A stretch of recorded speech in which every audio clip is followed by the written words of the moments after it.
नमस्कार बच्चों, अरिहंत क्लासेज की ऑनलाइन एजुकेशन में आपका स्वागत है। देखिए बच्चों, 9th क्लास का हमारा टॉपिक चल रहे थे अब तक भाषा और बोली में अंतर क्या है, और उसके बाद में हम लोगों ने पढ़ा था व्याकरण।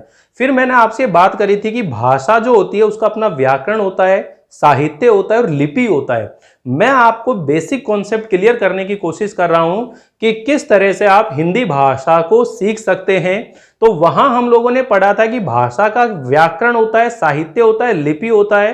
तो हम लोगों ने व्याकरण के ऊपर चर्चा की थी कि व्याकरण हम लोग किसे कहते हैं। किसी भी भाषा के शुद्ध रूप को जानने के लिए जो नियम और सिद्धांत जिस पुस्तक में लिखे होते हैं उसे हम क्या कहते हैं, व्याकरण कहते हैं। और व्याकरण के कितने अंग होते हैं? 3 अंग होते हैं, जिसमें वर्ण, शब्द और वाक्य। वहां मैंने आपसे ये बातें करी थी कि वर्ण, ध्वनि और अक्षर में क्या अंतर होता है, वर्ण, ध्वनि और अक्षर में क्या अंतर होता है, शब्द और पद में क्या अंतर होता है, वाक्य और वाक्यांश में क्या अंतर होता है। इन सब बातों पर हम लोग चर्चा कर चुके हैं। अगर आप लोगों ने वो पहले वाले वीडियो नहीं देखे हैं तो एक बार प्लेलिस्ट में जाकर उन वीडियो को जरूर देख लीजिए। आज के इस वीडियो में मैं आप लोगों को समझाने वाला हूं कि जो लिपि है, लिपि क्या होती है। तो चलिए बच्चों देखते हैं लिपि के बारे में। देखिए, हम साथ बात कर रहे हैं लिपि। इसको गौर से आप समझने की कोशिश करो बच्चों। 9th क्लास में हो आप, 9th क्लास में जो व्याकरण पढ़ रहे हो वही व्याकरण आपको 10th में, 12th में, 11th में, सब जगह पर आपको वो व्याकरण काम आने वाली है। फ्यूचर में जब आप कंपटीशन एग्जाम दोगे तब भी आप लोगों को वह व्याकरण काम आने वाली है। तो देखिए, यहां हम लोग बात कर रहे थे लिपि, यानी कि भाषा के, कोई भी जो भाषा होगी, भाषा के लिखे हुए, भाषा के लिखे हुए प्रतीक चिन्हों को, भाषा के लिखे हुए प्रतीक चिन्हों को लिपि कहते हैं। भाषा के लिखे हुए प्रतीक चिन्हों को लिपि कहते हैं। अब यहां पर देखिए, प्रतीक चिन्हों की बात हो रही है। किसकी बात हो रही है बच्चों? प्रतीक चिन्हों की बात हो रही है। सॉरी, देखिए, प्रतीक चिन्हों की बात हो रही है कि कोई भी जो भाषा होती है उस भाषा के कोई ना कोई प्रतीक चिन्ह होते हैं। अब प्रतीक चिन्ह क्या होते हैं? जैसे हम लोगों ने ये प्रतीक चिन्ह बना लिए, ए, आ, ई, उ,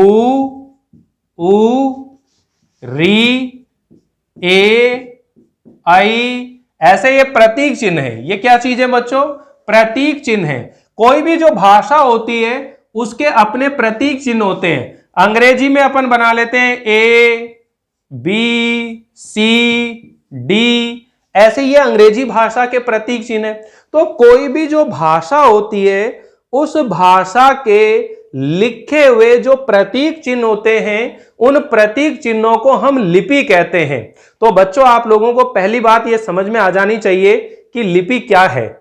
लिपि क्या है? प्रतीक चिन्ह है। कोई भी भाषा है, अगर हम लोग अभी एक नई भाषा बनाएं, मान लीजिए कोई पहले हम लोगों ने भाषा और बोली में अंतर करा था, और कोई बोली जो है उसे भाषा का रूप देना पड़ रहा है, तो भाषा का रूप देने से पहले हम लोग उस लिपि के, उस बोली के क्या बनाएंगे? प्रतीक चिन्ह बनाएंगे। वो प्रतीक चिन्ह बनाएंगे, मान लीजिए कोई लैंग्वेज है, उसके प्रतीक चिन्ह बना लिए। इसको हम बोलेंगे ए, इसको हम लोग बोलेंगे बे, इसको हम लोग बोलेंगे से। तो ये एक प्रतीक चिन्ह बना लिया अपनी मर्जी से। तो ये प्रतीक चिन्ह भाषा का जो मानक संस्था होती है उसके द्वारा निर्धारित किए जाते हैं। उनकी बनावट निर्धारित की जाती है, उनको लिखने का जो तरीका होता है वो निश्चित किया जाता है। तो किसी भी भाषा के लिखे हुए प्रतीक चिन्हों को हम लिपि कहते हैं। तो पहली बात आप लोगों को ये समझ में आ गई होगी कि भाषा के लिखे हुए प्रतीक चिन्हों को हम लिपि कहते हैं। और ये जो लिपि है, इसके प्रकार की अगर बात करें कि भाई लिपि कितने प्रकार की होती है, तो जो लिपि है वो 3 प्रकार की होती है। ध्यान से समझिए बच्चों, लिपि जो है 3 प्रकार की होती है। 3 प्रकार की होती है। अब कौन कौन सी होती है? सबसे पहले नंबर पर होती है ब्राह्मी लिपि। कौन सी लिपि होती है बच्चों? ब्राह्मी लिपि होती है। सेकंड नंबर पर हम बात करें तो होती है खरोष्टी लिपि। कौन सी लिपि होती है? खरोष्टी लिपि। और तीसरे नंबर पर अगर हम बात करें तो वो होती है अरामेइक लिपि। अब इन तीनों लिपियों में अंतर समझिए। एक ब्राह्मी लिपि होती है, एक खरोष्टी लिपि और एक होती है अरामेइक लिपि। इन लिपियों का जो बेसिक अंतर है वो ये है बच्चों, जैसे आप लोग ये समझिए एक लेफ्ट हैंड होता है, एक राइट हैंड होता है, लेकिन जब हम लिखते हैं तो ये वाली जो साइड होती है ये हमारी लेफ्ट होती है, जिसको हिंदी में बायां अंग, बाईं ओर बोलते हैं। और ये जो राइट साइड होती है इसको हम बोलते हैं दाहिनी ओर। दाहिनी ओर यानी कि आप इसको ये कर सकते हैं, जब भी कोई दान दिया जाता है, देते हैं मतलब दाईं ओर से देते हैं, दाएं हाथ से देते हैं। तो जो दाहिनी ओर है यानी कि जो राइट साइड है उसको हम दाहिनी ओर बोलते हैं, और जो बायां साइड है यानी कि जो लेफ्ट साइड है वो बाईं ओर है। तो वह लिपि जो बाईं ओर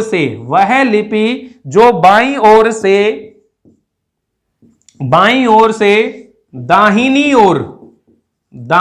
ओर लिखी जाती है, वह लिपि जो बाईं ओर से दाहिनी ओर लिखी जाती है उसे हम क्या कहते हैं? ब्राह्मी लिपि कहते हैं। अब यहां देखिए बच्चों, अब बाईं ओर से दाहिनी ओर, अब देखिए यहां से हम लिखना शुरू कर रहे हैं, इस साइड जा रहे हैं, तो बाईं ओर से दाईं ओर लिखने वाली जो लिपि है वो कहलाती है ब्राह्मी लिपि।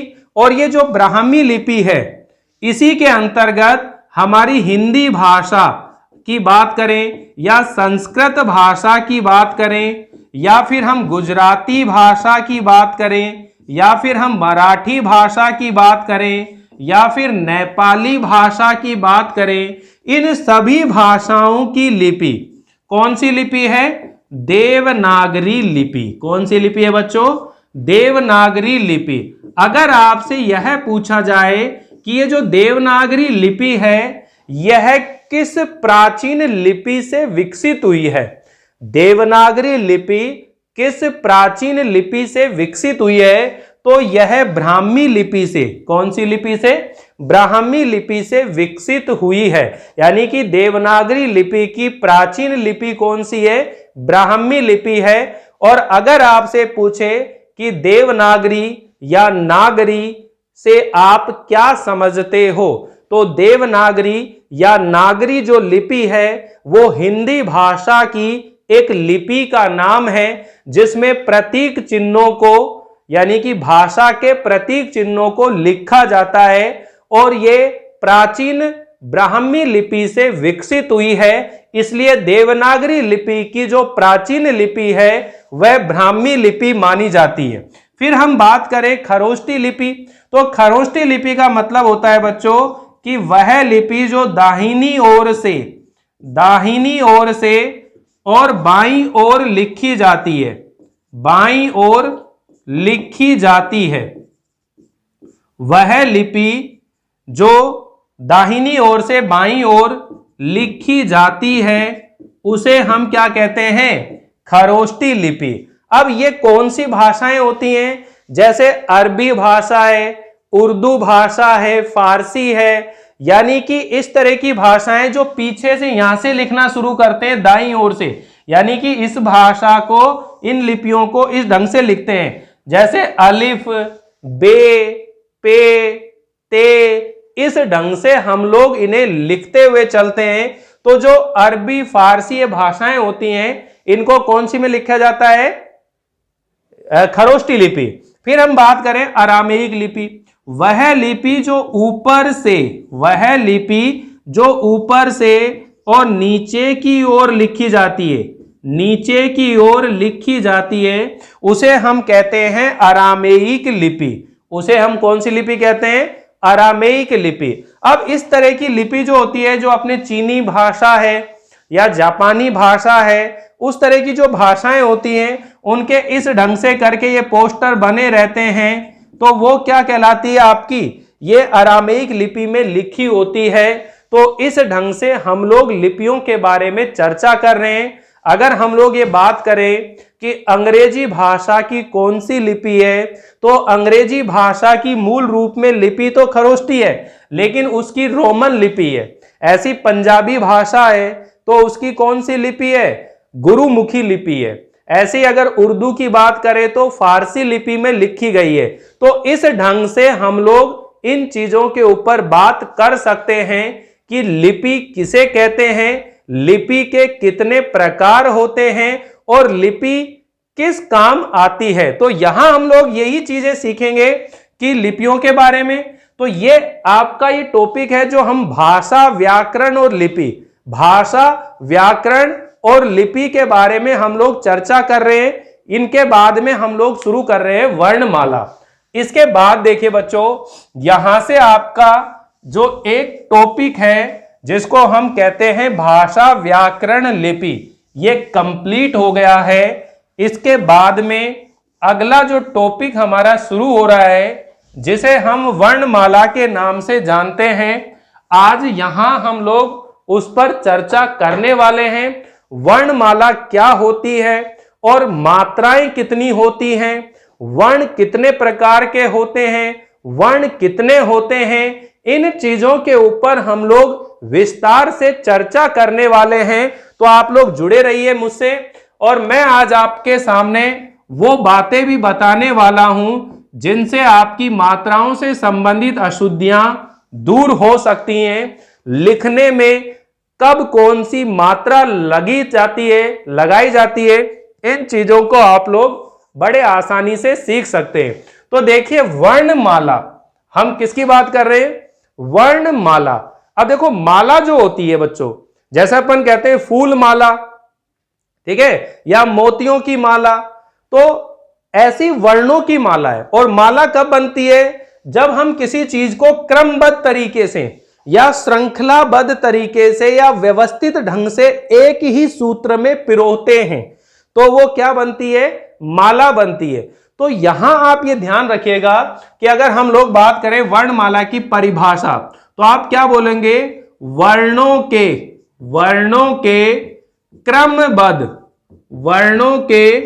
क्रमबद्ध समूह को, वर्णों के क्रमबद्ध समूह को, वर्णों के क्रमबद्ध या व्यवस्थित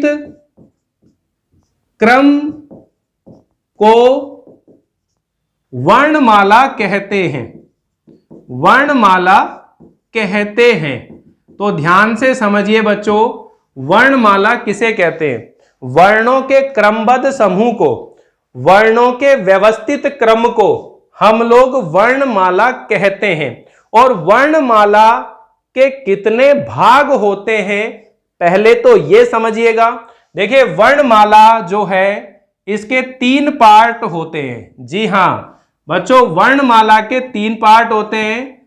एक होते हैं स्वर, दूसरे नंबर पर हम लोग बात करें तो वो होते हैं व्यंजन, और तीसरे नंबर पर अगर हम लोग बात करें तो वे होते हैं अयोगवाह। क्या होते हैं, अयोगवाह। यानी कि वर्णमाला के कितने भाग होते हैं, तो वर्णमाला के 3 भाग होते हैं, जिसमें एक होते हैं स्वर, एक होते हैं व्यंजन और एक होते हैं अयोगवाह। तो इनके बारे में हम लोग बात करेंगे। लेकिन उससे पहले अगर आपसे पूछें वर्ण के भेद, तो वर्ण के कितने भेद होते हैं, तो वर्ण के 2 भेद होते हैं, वर्ण के 2 भेद होते हैं। वर्ण के यानी कि वर्णों के 2 भेद होते हैं। अब यहां इनके बारे में हम लोग पढ़ेंगे। एक तो होता है बच्चों स्वर और एक होता है व्यंजन। एक होते हैं स्वर और एक होते हैं व्यंजन।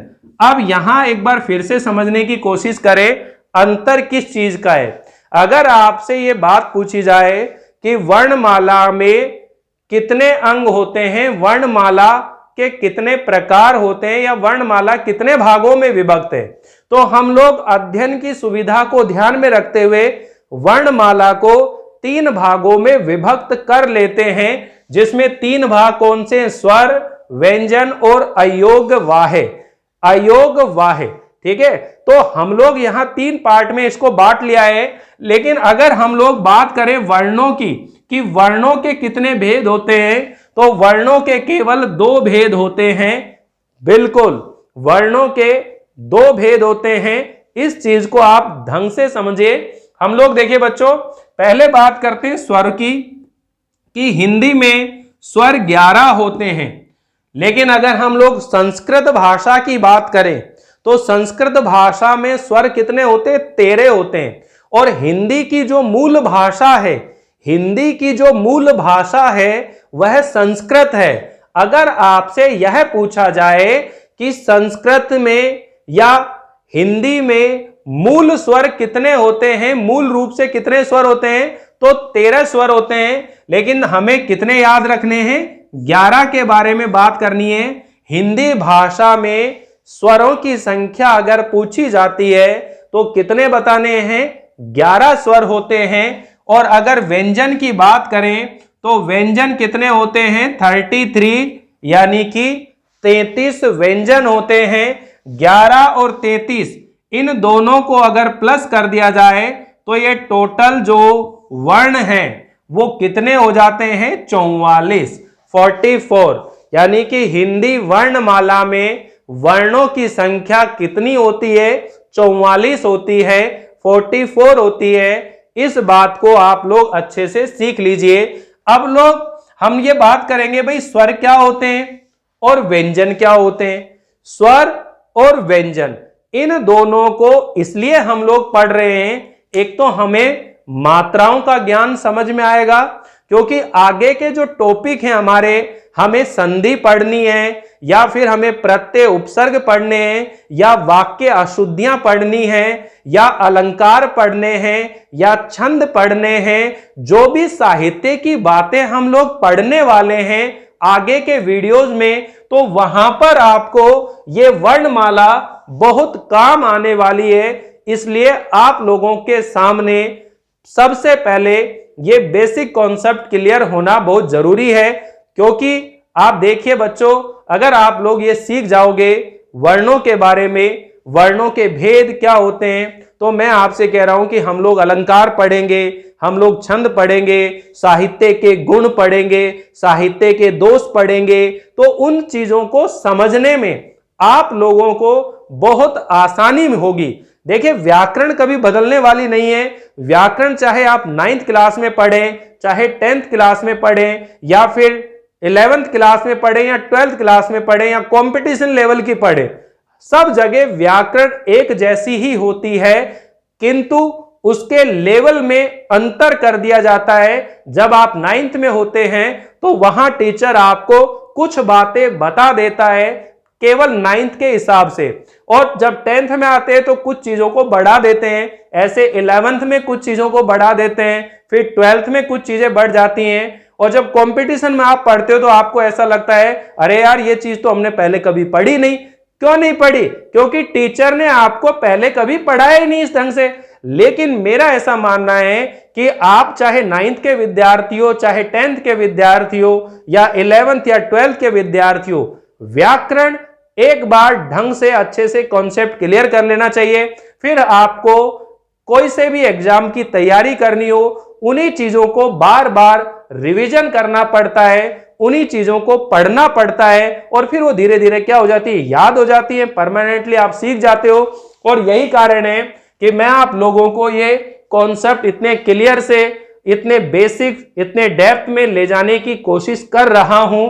तो यहां देखिए, वर्णों के भेद और वर्णमाला, ये दो क्वेश्चन है कि वर्णमाला किसे कहते हैं और वर्णों के कितने भेद होते हैं। तो वर्णमाला के 3 भेद होते हैं, स्वर, व्यंजन, अयोग, वाह। लेकिन अगर वर्णों के भेद की बात करें तो वर्णों के केवल 2 भेद होते हैं, एक स्वर होते हैं और एक व्यंजन होते हैं। तो यहां पर देखिए, हम बात करें स्वरों की। स्वर किसको कहते हैं बच्चों? जिन वर्णों को बोलने में, जिन वर्णों को बोलने में किसी अन्य वर्ण की सहायता ना लेनी पड़े, किसी अन्य वर्ण की सहायता ना लेनी पड़े। ठीक है, तो आप ये भी कह सकते हो कि स्वर जो होते हैं बच्चों स्वतंत्र होते हैं। स्वर क्या होते हैं? स्वतंत्र होते हैं, किसी अन्य वर्ण की सहायता नहीं ली जाती, अन्य वर्ण की सहायता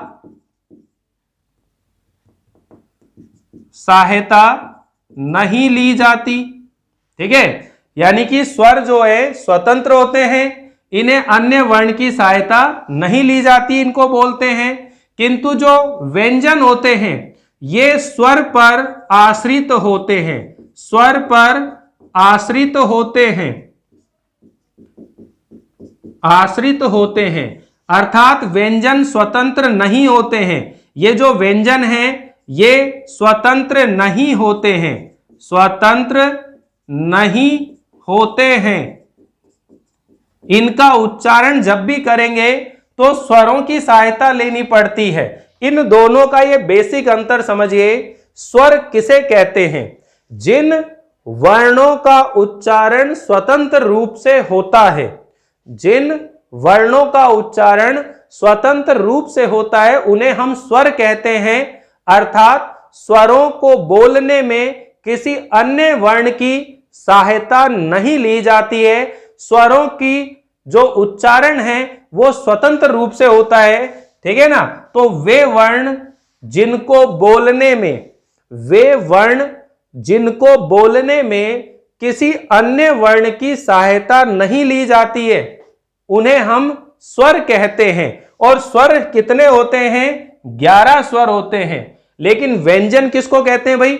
व्यंजन का मतलब है कि जिन वर्णों को बोलने में किसी स्वर की सहायता लेनी पड़े, जिन वर्णों को बोलने में किसी स्वर की सहायता लेनी पड़े उसे हम क्या कहते हैं? व्यंजन।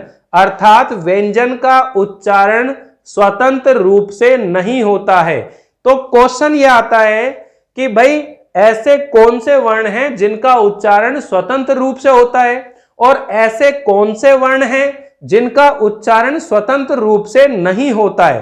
तो जिनका स्वतंत्र रूप से उच्चारण होता है उन्हें हम स्वर कहते हैं और जिनका उच्चारण स्वतंत्र रूप से नहीं होता है उन्हें हम व्यंजन कहते हैं। स्वर 11 होते हैं और व्यंजन 33 होते हैं। तो चलिए सबसे पहले हम स्वरों के बारे में बात करते हैं बच्चों।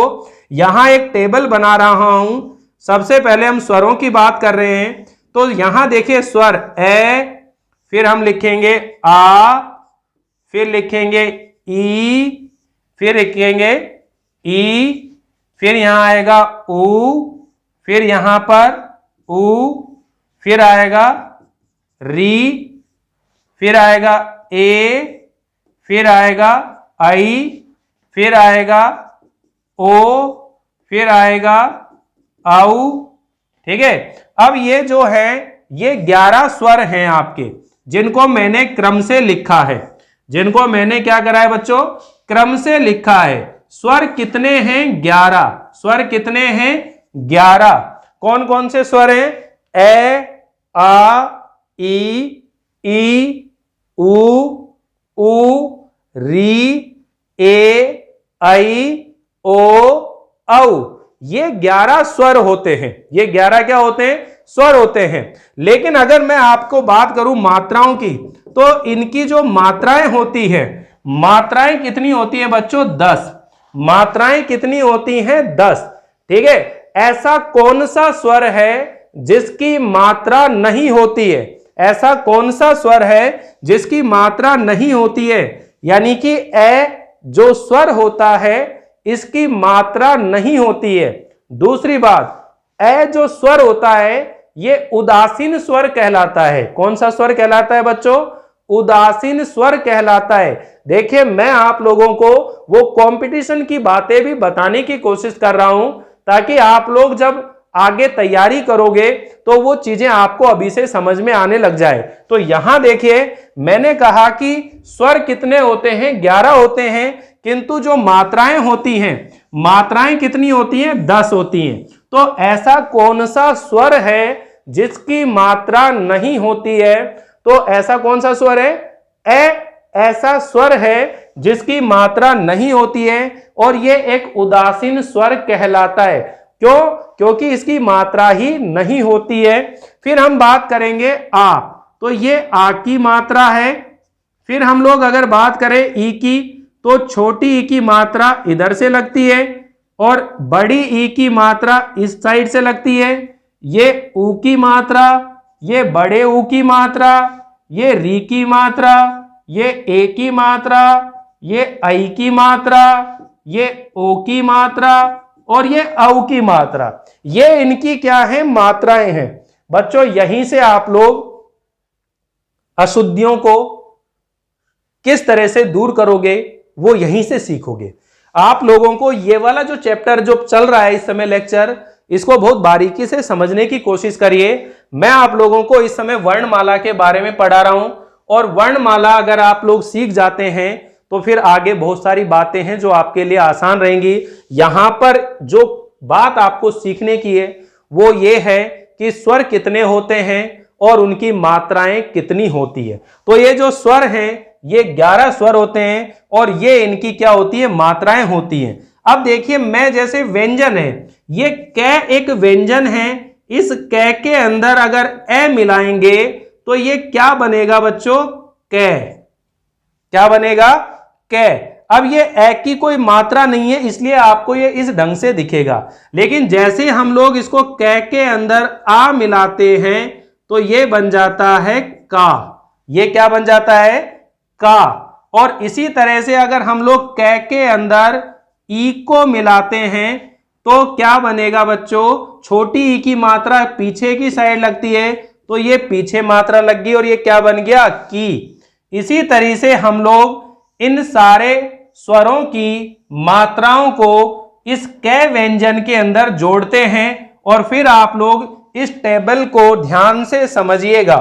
देखिए यहां मैं ये चीजें लिख देता हूं इस तरीके से और आप देखिए फिर कै के अंदर जब बड़ी ई मिलाएंगे तो ये क्या बनने वाला है? की। इसी तरह जब कै के अंदर ऊ मिलाते हैं तो ये क्या बनता है? कू। इसी ढंग से जब कै के अंदर बड़ा ऊ मिलाएंगे तो ये क्या बनेगा? कू। इसी ढंग से कै के अंदर, इसी तरह से जब कै के अंदर ये हलंत होता है नीचे, इसका मतलब क्या है? ये स्वर रहित होता है, ठीक है ना, क्योंकि इन्हें जब बोलेंगे तो स्वरों की सहायता ली जाती है। तो कै के अंदर जब री मिलाएंगे तो ये क्या बन गया? क्री। ऐसी कै के अंदर ए मिलाएंगे तो क्या बन गया? ये के। ऐसी कै के अंदर अगर आई मिलाएंगे तो ये क्या बन गया? कई। और कै के अंदर अगर ओ मिलाएंगे तो ये बनेगा को। इसी तरह कै के अंदर अगर औ मिलाएंगे तो ये बनेगा कऊ। अब देखिए बच्चों, इनका उच्चारण कर रहे हैं हम लोग। कै, का, की, कू, कू, क्री, के, कई, को, कऊ। जैसे आप लोगों ने 12 खड़ी सीखी होगी, यानी कि यहां देखो ये मात्रा यहां जुड़ रही है, ये मात्रा यहां जुड़ रही है, ये मात्रा यहां जुड़ रही है, यानी कि ये कै क्या है? व्यंजन है। और व्यंजन को बोलते समय किसकी साउंड आ रही है? स्वर की आ रही है। तो ऐसे वर्ण जिनको बोलने में स्वरों की सहायता ली जाती है उसे हम क्या कहते हैं? व्यंजन। तो यहां पर हम लोगों ने व्यंजन के अंदर प्लस क्या मिलाया है? स्वर। व्यंजन में क्या मिला दिया है? स्वर मिला दिया है। और जब किसी व्यंजन में स्वर मिलाते हैं, ध्यान से समझो बच्चों, जब किसी व्यंजन में स्वर को मिलाते हैं तो स्वर हमेशा पीछे रहेगा और व्यंजन आगे रहता है। जब मिलाते हैं तो स्वर पूरा दिखाई दे रहा है लेकिन मिलेगी क्या? उसकी मात्रा। यहां पर देखिए, आ मिलाया तो मात्रा लगा दी, ई मिलाया तो ये मात्रा लगा दी, ऐसी बड़ी ई मिलाई तो ये मात्रा लगा दी। इस ढंग से हम लोग इसे जोड़ते हैं। लेकिन एक ऐसा व्यंजन वर्ण है जिसके अंदर हम ये जो ऊ और ये ऊ इसको मिलाते हैं तो किस रूप में वो हमें दिखाई देता है, ये चीजें आप जरूर सीखिएगा बच्चों। क्योंकि हम लोग जब रू लिखते हैं, क्या लिखते हैं, रू लिखते हैं। जैसे ये र है, इस र के बाद अगर ऊ मिलाते हैं, र के बाद अगर छोटा ऊ मिलाते हैं, तो इसका जो रूप बनता है वह बनेगा इस ढंग से नीचे की साइड आकर के। इसको बहुत अच्छे से सीख लीजिए। एक जो स्टूडेंट गलतियां करते हैं वो यहां करते हैं क्योंकि उन्हें मालूम ही नहीं होता है कि छोटा रू कैसे लिखते हैं और बड़ा रू कैसे लिखते हैं। छोटा रू और बड़ा रू, इन दोनों रू में अंतर करना आना चाहिए। तो यहां बच्चों देखिए, र के बाद अगर ऊ मिलाते हैं तो यह बन जाता है रू इस ढंग से, यानी कि, और अगर र के अंदर मिलाते हैं बड़ा ऊ, र के अंदर अगर मिलाते हैं बड़ा ऊ, तो इसका जो रूप दिखाई देगा आपको, वो दिखाई देगा इस तरीके से। इस तरीके से आपको ये रूप दिखाई देगा। तो ये छोटा रू और ये बड़ा रू, जब भी आप लोग इन्हें लिखेंगे तो ये गलतियां दूर कर लें, दोनों में अंतर सीख लें कि छोटा रू जो रहता है उसमें मात्रा इस ढंग से लगती है और जो बड़ा रू होता है उसमें मात्रा इस ढंग से लगती है घुमा के। तो ये दोनों अंतर हैं। जब र के अंदर ऊ मिलता है तो ये मात्रा इस तरीके से घूमेगी और जब र के आगे बड़ा ऊ मिलाते हैं तो इसकी मात्रा इस ढंग से घूमेगी। तो यहां केवल आप लोगों को ये प्रैक्टिस करनी है कि मात्राएं किस ढंग से सीखें, क्योंकि अभी हमारा व्यंजन वाला पार्ट बच रहा है। जब उसके अंदर सारे व्यंजन मैं आपको बताऊंगा, 33 व्यंजन जो होते हैं वो कौन कौन से होते हैं, उनमें हम ये मात्राएं लगाएंगे। उनमें जब मात्राएं लगाएंगे तो उनका रूप किस ढंग से दिखाई देता है, मैं आपको यह भी बताने वाला हूं कि जो व्यंजन वर्ण है 33, उसके अंदर खड़ी पाई वाले वर्ण कौन कौन से हैं और जो गोल वर्ण हैं वो कौन कौन से हैं, और ये जो र है, र को कितने तरीके से लिखा जाता है, इसे रैफ का नियम भी बोलते हैं, रै का नियम भी बोलते हैं। ये सब हम लोग चर्चा करने वाले हैं। लेकिन पहले आप लोग यहां पर देखिएगा कि हम लोग ये पढ़ रहे हैं स्वरों के बारे में। किसके बारे में पढ़ रहे हैं, स्वरों के बारे में पढ़ रहे हैं। और स्वर कितने होते हैं, 11 स्वर होते हैं। स्वरों को बोलने में किसी अन्य वर्ण की सहायता नहीं ली जाती है, किंतु स्वरों की जो मात्राएं होती हैं, स्वरों की जो मात्राएं होती हैं वो कितनी होती हैं, केवल 10 होती हैं। ऐसा कौन सा स्वर है जिसकी मात्रा नहीं होती है, तो ऐसा स्वर है जिसकी कोई मात्रा नहीं होती है। फिर हम बात करते हैं भाई स्वरों के भेद, स्वरों के प्रकार, स्वरों के भेद या स्वरों के प्रकार। तो स्वरों के 2 भेद होते हैं। कितने होते हैं, 2 भेद होते हैं। अब इनको दोनों को समझने की कोशिश करो। एक तो होते हैं बच्चों लघु स्वर और एक होते हैं दीर्घ स्वर। एक लघु स्वर और एक होते हैं दीर्घ स्वर, लघु स्वर और दीर्घ स्वर। तो इनको हम लोग ये भी कह सकते हैं कि मात्रा या उच्चारण काल के आधार पर, मात्रा या उच्चारण काल के आधार पर स्वर कितने प्रकार के होते हैं। तो उच्चारण काल के आधार पर या मात्रा के आधार पर स्वरों को वैसे तो 3 भागों में बांटा जाता है, लेकिन हम लोग हिंदी में इसको 2 भागों में ही पढ़ेंगे। सबसे पहले 1 नंबर पर जो है वो है लघु स्वर। कौन सा स्वर है बच्चों, लघु स्वर। इस लघु स्वर को ही क्या बोला जाता है, मूल स्वर, और इसी को बोला जाता है एक मात्रिक, एक मात्रिक। और ये कौन कौन से होते हैं, ए, ई, उ और ये री। ये जो 4 स्वर हैं ये लघु स्वर, मूल स्वर या एकमात्रिक स्वर के नाम से जाने जाते हैं। और दूसरे नंबर पर जो है बच्चों, जिसे हम कहते हैं दीर्घ स्वर या फिर गुरु स्वर या फिर संधि स्वर या फिर द्विमात्रिक, द्विमात्रिक जो कौन कौन से हैं, आ, दीर्घ ई, दीर्घ उ, ठीक है, ए, फिर आई और फिर ओ और ये औ। इस ढंग से ये 7। तो 7 और 4 कितने होते हैं? 11। तो ये जो 11 जो स्वर हैं इनको दो भागों में बांटा गया है, लघु स्वर और दीर्घ स्वर। देखिए केवल इतना ही सीखने की आवश्यकता है आप लोगों को कि लघु स्वर कितने होते हैं? 4 होते हैं, ए, ई, उ और री। लघु स्वर कितने होते हैं? ए, ई, उ और री। और दीर्घ स्वर कितने होते हैं? 7 होते हैं, आ, ई, उ, ए, ऐ, ओ, औ। यानी कि ये जो 3 स्वर होते हैं इन्हें सजातीय कहते हैं और इनको हम क्या कहते हैं? विजातीय। यानी कि दो समान स्वरों के योग से बनने वाले जो स्वर होते हैं उन्हें हम बोलते हैं सजातीय स्वर या सवर्ण। ठीक है। और जो अलग अलग दो अलग अलग स्वरों के योग से बनते हैं उन्हें हम कहते हैं विजातीय स्वर। ठीक है। तो यहां पर आप लोग ये सीखे बच्चों कि यहां स्वर कितने हैं, स्वरों की मात्राएं कितनी हैं और उनके कितने भेद होते हैं। आप लोगों के लिए ये वीडियो लगातार बनाए जा रहे हैं। आप भी इतनी ही मेहनत के साथ पढ़ते जाइए, अपने शिक्षकों पर विश्वास करते रहिए। अरिहंत क्लासेज वह प्लेटफॉर्म है जहां कभी भी वह अपने विद्यार्थियों का साथ नहीं छोड़ता है।